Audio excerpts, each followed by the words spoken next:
नमस्कार दोस्तों, स्वागत है आपका पितृलोक दर्शन चैनल पर। दोस्तों, जब हम पितरों की बात करते हैं, तो सहसा ही हमारे मन में गया तीर्थ की छवि उभर कर आती है। तो आज मैं आपको गया तीर्थ की ही कथा सुनाने जा रहा हूँ। कथा शुरू करूँ उससे पहले आप इस चैनल को सब्सक्राइब करें, लाइक करें और कमेंट के माध्यम से आप अर्जी भी लगा सकते हैं पितर जी महाराज के चरणों में।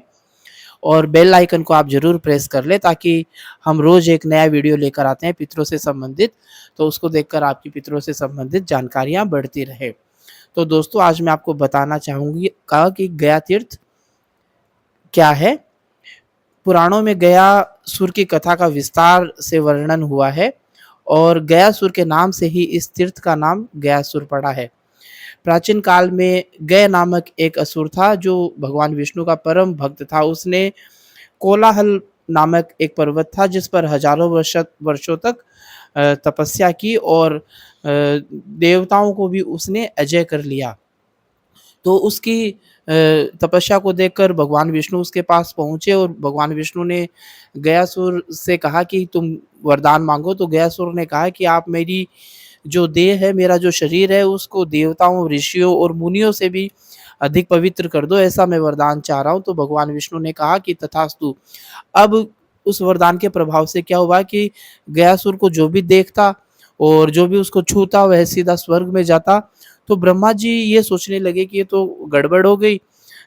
ये तो जो मेरा विधान है, जो मेरी मर्यादा है वो टूटने लग गई है।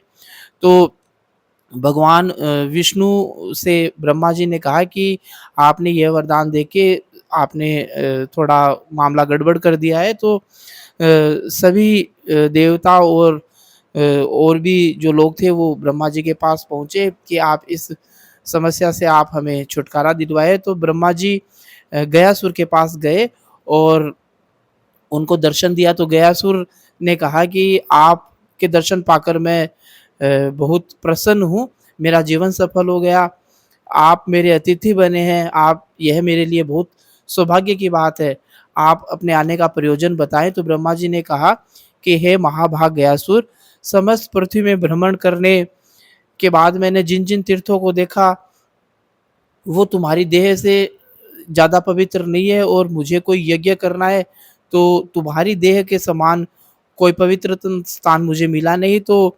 क्योंकि तुम्हें भगवान विष्णु का वरदान मिला है, तुम्हारी देह सर्वाधिक पावन हो गई है, अतः मुझे यज्ञ करने के लिए तुम अपना शरीर दान कर दो। गयासुर बोला, हे देवेश, अ, हम मेरा जो शरीर है,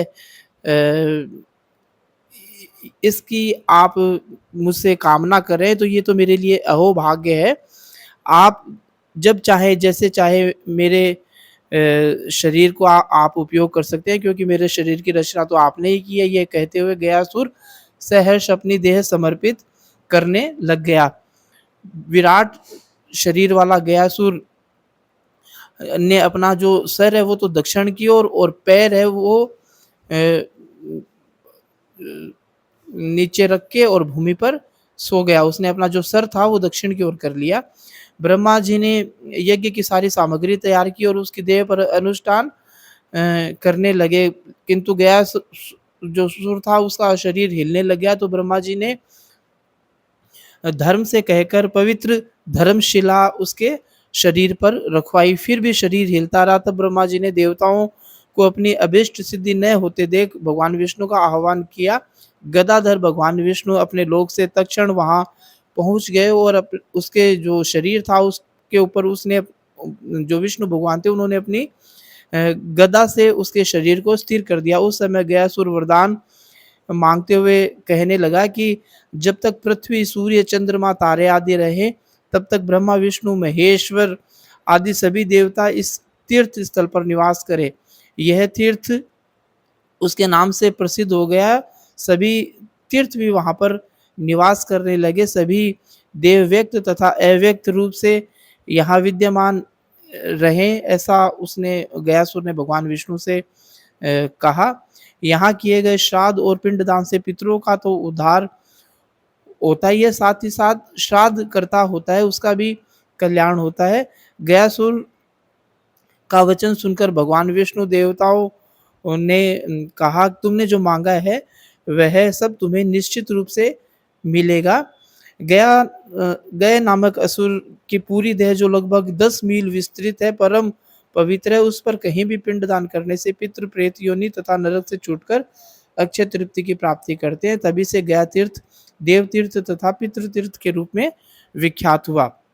वायु पुराण का मैं एक श्लोक भी आपको बताना चाहूँगा। गया सुरवच श्रुत्वा प्रत्युक्त वीणावदाय सुरा त्वा यस्तास्तिं सर्वं तभ्य विश्वम संशयम्।